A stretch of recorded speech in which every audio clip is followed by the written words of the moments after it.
The First Son of Man is a compelling narrative that blends vampiric fiction with profound spiritual elements, offering a reflection on the human condition, faith, and the eternal conflict between light and darkness.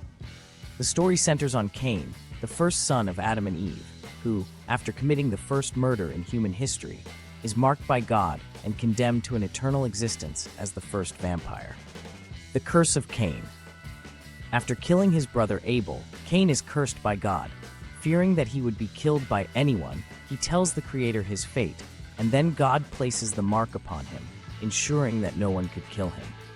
The mark transforms Cain into the first vampire, condemned to wander the earth, immortal, unable to die or find peace.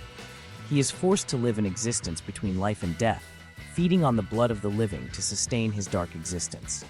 Vengeance angry with God and following the steps that led him to become a vampire, Cain creates other marked ones, whom he calls his children.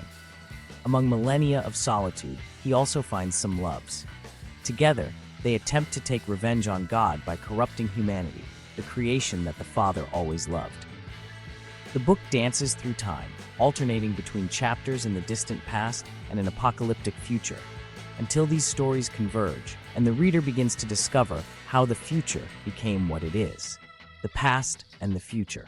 In the past, Cain crosses the flood and witnesses various biblical events from a unique perspective, always attempting to corrupt the children of God. An enigmatic figure from the past teaches the Marked One rituals, and with them the Son of the Night acquires various powers through specters, entities that are not affected by sunlight, contributing to the vampire's evil plans. The encounter with the divine will Cain meet Jesus, or will he have something to do with his death? Demons, and perhaps even Lucifer himself, will play a part in this story. What happens if a Marked One consumes animal blood or food? These questions will only be answered by diving into the pages of this narrative. Oh, and vampires don't sparkle in the sun, they burn.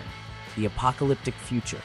In an apocalyptic future, where irrational and animalistic vampires are always in search of blood, a group of humans tries to survive in the ruins of a large, forgotten city somewhere in America. One late afternoon, just before the last rays of the sun disappear over the horizon, Angelus, a proactive young man who desperately tries to contribute to the group, arrives at their shelter. To be accepted, Angelus tries to teach them to read and tells stories of the past, explaining how the world came to be what it is, without electricity, internet, and in ruins.